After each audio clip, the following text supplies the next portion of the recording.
Bismillahirrahmanirrahim.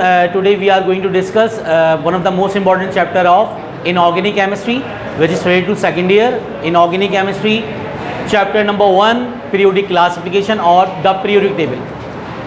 तो यहाँ पर हमारे पास second year chemistry chapter number 1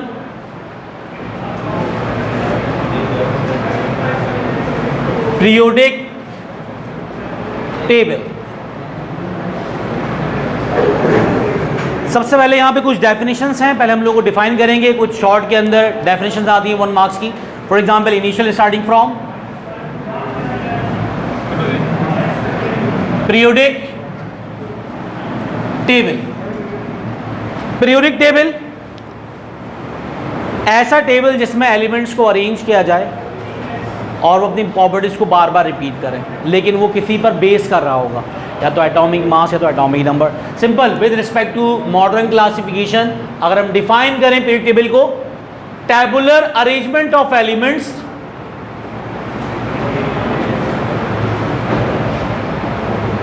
on the basis of increasing atomic number is called periodic table. First of all हमने define किया periodic table को, ऐसी टेबुलर अरेंजमेंट जिनमें एलिमेंट्स को अरेंज किया जाए on the basis of their increasing atomic number is called periodic table. अब second हमारे पास कुछ डेफिनेशंस हैं। For example group, period. Periodic table में एलिमेंट्स को हॉरिजॉन्टली और वर्टिकली अरेंज किया गया, ठीक है। यानी कि अब ग्रुप की बात करें, ग्रुप में हमेशा मूवमेंट होती है टॉप टू बॉटम। इसको किस तरीके से डिफाइन करेंगे? Vertical columns of elements in periodic table is called group. जो एलिमेंट्स के वर्टिकल कॉलम्स हैं पीरियोडिक टेबल के अंदर, टॉप टू बॉटम मूवमेंट है, ये कहलाते हैं ग्रुप। अगर हम बात करें टोटल ग्रुप कितने हैं, टोटल नंबर ऑफ ग्रुप हमारे पास 8 हैं, और with respect to family A and B, यानी कि subgroup with respect to family A and B. अब ए एंड बी क्या है? नॉर्मल सी बात है, यहाँ पर ए नॉर्मल एलिमेंट्स कहलाते हैं जिनकी वैलेंसी फिक्स होती है, और बी कहलाते हैं ट्रांजिशन एलिमेंट्स। ये आगे कंप्लीटली एक्सप्लेन करेंगे इसको, ठीक है। तो इसके हो गए हमारे पास 16 ग्रुप, सब ग्रुप 16 हो गए। 8 बिलोंग कर रहे हैं फैमिली ए से और 8 बिलोंग कर रहे हैं फैमिली बी से। ग्रुप नंबर जाहिर क्या करता है? Group number represent total number of valence electrons.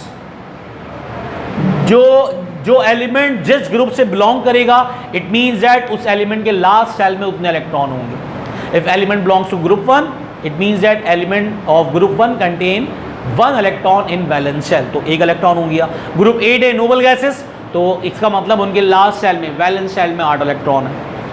अब बात करें पीरियड की, तो ये होते हैं हॉरिजॉन्टल रॉस। मूवमेंट कैसी होगी? लेफ्ट टू राइट मूवमेंट होगी पीरियड। तो यहां पर डेफिनेशन किस तरह लिखेंगे? Horizontal Ross of elements in periodic table is called period. जो हॉरिजॉन्टल रॉस है पीरियड, वो कहलाएंगे हमारे पास पीरियड एलिमेंट्स की। अब टोटल नंबर ऑफ पीरियड कितने?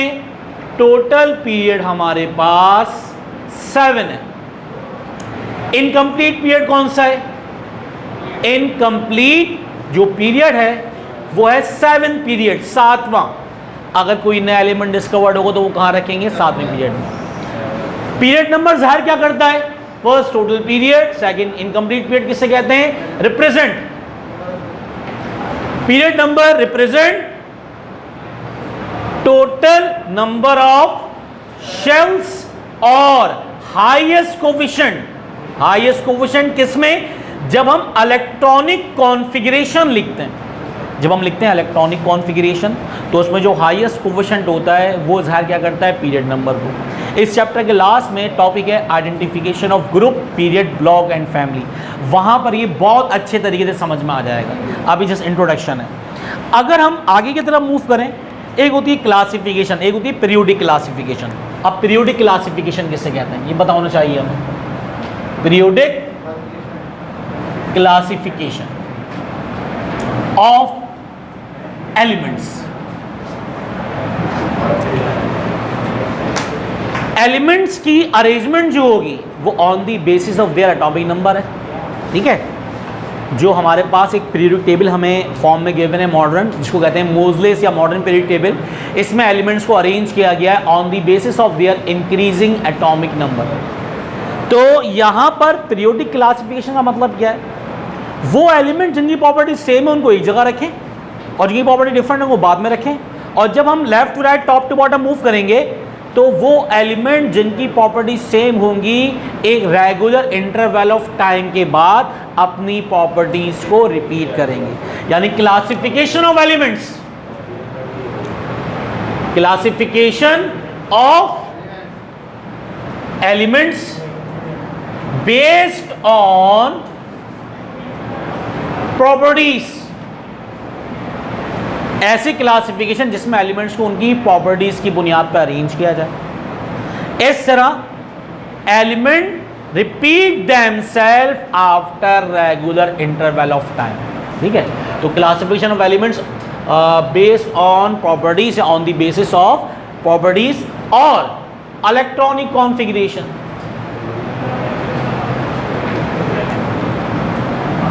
और एटॉमिक नंबर, जब हम एटॉमिक नंबर के लिहाज से तरतीब दे रहे होते हैं, इलेक्ट्रॉनिक कॉन्फ़िगरेशन के लिहाज से तरतीब दे रहे होते हैं, तो वो एलिमेंट जिनकी प्रॉपर्टीज सिमिलर होती हैं वो सेम ग्रुप में आ जाते हैं, और उन तमाम एलिमेंट से हट जाते हैं जिनकी प्रॉपर्टीज क्या होती हैं, डिफरेंट ग्रुप से।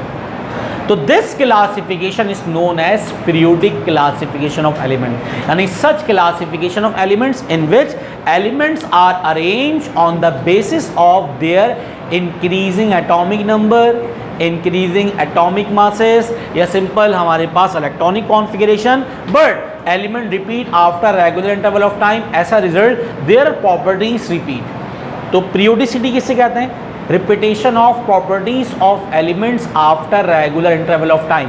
एलिमेंट्स का एक खास इंटरवल ऑफ टाइम के बाद अपनी प्रॉपर्टीज को रिपीट करने का प्रोसेस कहलाता है पीरियोडिक क्लासिफिकेशन, पीरियोडिसिटी, ठीक है। इसके कॉजेज भी हैं जो हम इस चैप्टर में आगे पढ़ेंगे। तो ये तो जस्ट चैप्टर का इंट्रोडक्शन हो गया कि पीरियोडिक टेबल किसे कहते हैं, ग्रुप किसे कहते हैं, पीरियड किसे कहते हैं, ग्रुप किसको जाहिर कर रहा है, पीरियड किसको जाहिर कर रहा है, और जस्ट पीरियोडिक क्लासिफिकेशन क्या होती है। अब चलते हैं हम पीरियोडिक टेबल के हिस्टोरिकल बैकग्राउंड की तरफ। Now we are going to move towards historical background. Historical background में हमारे बुक में स्टार्टिंग कहां से, डोबरिनर लॉ ऑफ राइट से, लेकिन मल्टीपल चॉइस के लिए भी पूछा जाता है, आपको पता होना चाहिए कि सबसे पहले कंट्रीब्यूशन किसकी है, अल-राज़ी की, Al Razi's contribution.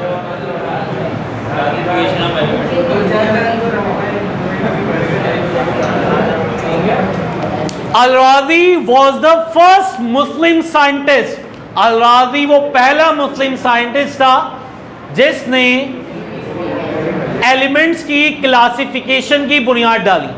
Al Razi was the first Muslim scientist who classify elements on the basis of their nature. मतलब उनकी नेचर की बेसिस के ऊपर वो एलिमेंट्स क्या हैं, मेटल्स हैं या नॉन मेटल्स हैं। तो अल-राज़ी ने एलिमेंट्स के दो ग्रुप बनाए। वो ग्रुप कौन कौन से, वो ग्रुप थे मेटल्स के और non metals. It means that Al Razi वो पहला मुस्लिम साइंटिस्ट था जिसने एलिमेंट्स को अरेंज किया, क्लासिफाई किया, क्लासिफिकेशन की बुनियाद डाल दी, यानी किस तरह दर्जाबंदी करेंगे उसकी बुनियाद डाल दी, और इसने दो ग्रुप बनाए, मेटल्स नॉन मेटल्स के। और सबसे इंपॉर्टेंट चीज़ जो आप लोगों को याद होनी चाहिए, 10 elements were discovered in Al Razi's period. Al Razi के दौर में 10 एलिमेंट डिस्कवर्ड हुए थे। तो यहाँ पर simple 10 elements were discovered in his period. अलराजी के दौर में 10 एलिमेंट दरियाफ्त हुए थे। ठीक है, तो ये बहुत बड़ी बात थी, क्लासिफिकेशन, दर्जाबंदी करना, इन्होंने बुनियाद डाली है। तो ये मल्टीपल चॉइस के लिए इंपॉर्टेंट है। नेक्स्ट हमारे पास जो स्टार्टिंग है वो कहां से, second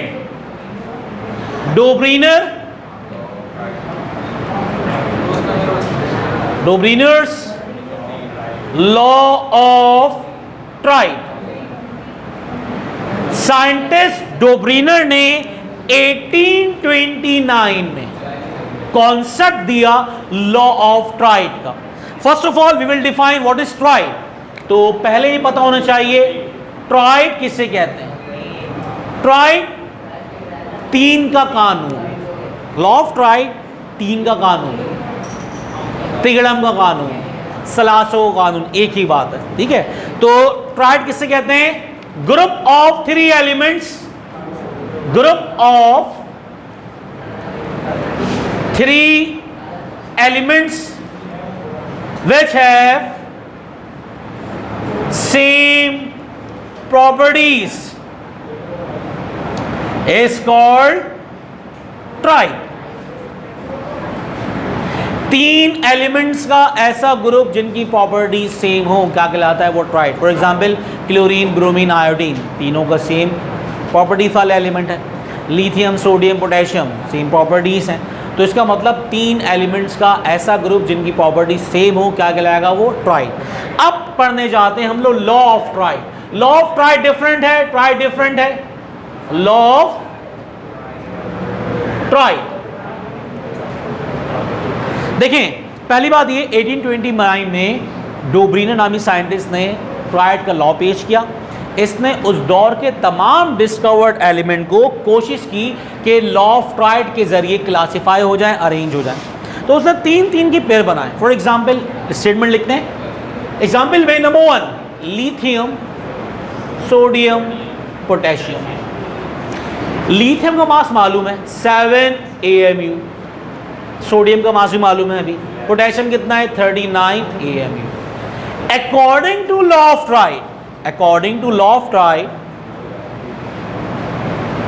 in any triad the average atomic mass of the first and last element will be equal to or nearly equal to the mass of middle element। क्या मतलब, किसी भी ट्राइड में पहले और आखिरी वाले एलिमेंट का एटॉमिक मास का एवरेज निकालने का तरीका क्या है। लिथियम का मास लिखा, पोटेशियम का मास लिखा, डिवाइड बाय 2, 2 एलिमेंट है। जब इनका एवरेज निकाला, ये कितना आ गया 23 AMU, और सोडियम का मास भी 23 AMU होता है। इसका मतलब इस ट्राइड के लिए इसका लॉ ऑफ ट्राइड सही था। यानी कि according to Dobereiner law of triad, किसी भी ट्राइड में यानी कि 3 एलिमेंट्स के ऐसे ग्रुप में जिनकी प्रॉपर्टी सिमिलर हो, अगर हम पहले और लास्ट वाले एटम के एटॉमिक मास का एवरेज लें, या तो वो बराबर आएगा या वो तकरीबन बराबर आएगा, विल बी इक्वल टू और nearly equal to the mass of the middle element. सही आ गया बिल्कुल मास। और इसको लिखे किस तरह लिखेंगे, in any triad the average atomic mass of the first and last element will be equal to और nearly equal to the mass of middle element. तो ये फर्स्ट ट्राइड में बिल्कुल सही मास आ गया। सेकेंड ट्राइड की बात करते हैं। हमारे पास कौन है, chlorine, bromine, iodine. The mass of chlorine is 35.5। Bromine का मास निकालेंगे लॉ ऑफ ट्राइड। आयोडीन 126.5, ये होगा AMU, एटॉमिक मास यूनिट। अब क्लोरीन और आयोडीन का अगर एवरेज निकालें तो 35.5 प्लस 126.5 डिवाइडेड बाय 2, जो तकरीबन कितना आता है, जो तकरीबन आता है 81 AMU। लेकिन ब्रोमीन का जो एक्चुअल मास होता है वो कितना होता है 80। ठीक है, नियरली इक्वल टू है, बात समझ में आती है।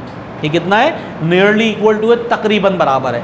यानी कि यहां तक भी फिट बैठ रहा है डोब्रीनर लॉ ऑफ ट्राइड। लेकिन 1829 में ही डोब्रीनर अपने लॉ ऑफ ट्राइड को बरकरार नहीं रख सकते, फेल हो गए। वजह क्या थी, ये उस दौर के जितने डिस्कवर्ड एलिमेंट्स थे, जब उसने तमाम के ट्राइड बनाए, तो फॉर एग्जाम्पल किसी का मास 120 आ रहा है 150, तो ये 150 120 ये नियरली इक्वल टू नहीं है। मास 80 आ रहा है तो 81 आ गया, चलो नियरली इक्वल टू है। लेकिन एक एलिमेंट का मास 120 आ रहा है 150 according to law of triad से। इसका मतलब कि डोब्रीनर अपने दौर के तमाम डिस्कवर्ड एलिमेंट्स को according to law of triad जो इसने पेश किया था उसके मुताबिक वो अरेंज नहीं कर पाया, तो ये इनका क्या हो गया, ड्रॉबैक। लेकिन क्योंकि इन्होंने क्लासिफिकेशन ऑफ पीरियड टेबल में हिस्सा लिया था, पार्टिसिपेट किया था, तो हिस्टोरिकल बैकग्राउंड में इनका नाम है। एक सबसे इंपॉर्टेंट चीज कि ट्राइड किन बेसिस पर अरेंज किया जाता है। ट्राइड अरेंज किया जाता है on the basis of increasing atomic mass. नजर आ रहा है 7, 23 और 39 इंक्रीजिंग एटॉमिक मास सबसे इंपॉर्टेंट चीज है। जो ट्राइड होता है वो ऐसा ही नहीं कि कोई भी एलिमेंट ऊपर नीचे लिख देंगे, जी नहीं, वो 3 एलिमेंट्स का ऐसा ग्रुप होता है जिनकी प्रॉपर्टी सेम हो, लेकिन वो इंक्रीजिंग ऑर्डर ऑफ मास के ऊपर होते हैं। पहले कम वाला मास आएगा, उसके बाद क्या आएगा, ज्यादा वाला मास। तो it means that according to law of triad तो कुछ एलिमेंट्स के कुछ ट्राइड तो ये फुलफिल हो गए, लेकिन जितने भी डिस्कवर्ड एलिमेंट थे डोब्रीनर के दौर में 1829 में, इन सब को according to law of triad Dobereiner arrange नहीं कर पाया। ठीक है, इसी वजह से 1829 से इनका पीरियड टेबल जो क्लासिफिकेशन थी वो आगे नहीं बढ़ पाई। इसके बाद एक साइंटिस्ट आए न्यूलैंड। तो जो साइंटिस्ट है वो कौन है, third, Newlands law of Octave. Newlands law of octave, law of octaves. Law of octaves कब पेश किया गया, ये पेश किया गया 1869 में, 1864 1869 के अंदर। ठीक है, तकरीबन 1864 से 1869 में पेश किया गया। ये था लॉ ऑफ ऑक्टेव। ऑक्टेव का मतलब होता है 8, अट्ठे का कानून, 8 का कानून। यहां पर इसने एलिमेंट्स को अरेंज किया on the basis of their increasing atomic masses according to Newland's law of octave. If elements are arranged on the basis of their increasing order of atomic masses, अगर एलिमेंट्स को उनके बढ़ते हुए atomic mass के लिहाज से रखा जाए, वो एलिमेंट जिसका मास कम होगा उसको पहले लिखेंगे और जिसका मास ज्यादा होगा उसको बाद में। देन ईच 8th एलिमेंट, हर 8वां element repeat their properties as first. हर 8वां एलिमेंट जिस एलिमेंट के लिहाज से वो 8वां एलिमेंट होगा तो वो पहला एलिमेंट होगा, तो 8वां एलिमेंट पहले वाले एलिमेंट की प्रॉपर्टीज को रिपीट करेगा। यानी इसका स्टेटमेंट क्या है, 1 नंबर का स्टेटमेंट आएगा। आसान सी बात है शॉर्ट क्वेश्चन में कि if elements are arrange on the basis of their increasing order of atomic masses, then each 8th element repeat their properties as first. अगर अनासिर को, अगर एलिमेंट्स को उनके बढ़ते हुए एटॉमिक मासेस के लिहाज से अरेंज किया जाए तो हर 8वें एलिमेंट की प्रॉपर्टीज पहले वाले एलिमेंट के जैसे होंगी। ठीक है, इसमें इसने एलिमेंट्स को अरेंज किया था according to increasing order of mass. अब इसके एग्जाम्पल देख लेते हैं। देखिए एग्जाम्पल में क्या है, फॉर एग्जाम्पल हमारे पास यहाँ पर lithium, beryllium, boron, carbon, nitrogen, oxygen, fluorine, lithium, sodium, magnesium, aluminium, silicon, phosphorus, sulphur, chlorine, potassium, calcium. अब यहाँ पर विद रिस्पेक्ट टू लिथियम देखिए ये फर्स्ट एलिमेंट है। अकॉर्डिंग टू, अब ये रखा गया है increasing order of atomic masses के ऊपर, ये रखा गया है इंक्रीजिंग एटॉमिक मासेस के लिहाज से, यानी बढ़ते हुए एटमी मासेस, बढ़ते हुए एटमिक अमीरों के लिहाज से।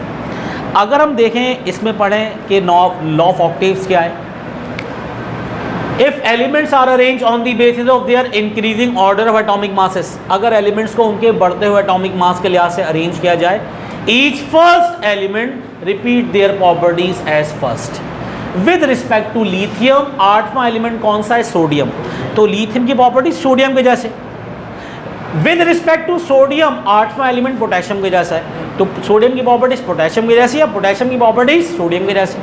विद रिस्पेक्ट टू कार्बन, 8वां एलिमेंट सिलिकॉन है, the carbon and silicon must have similar properties according to law of octave. इसके लिहाज से विद रिस्पेक्ट टू फ्लोरीन आठवां एलिमेंट कौन है? क्लोरीन।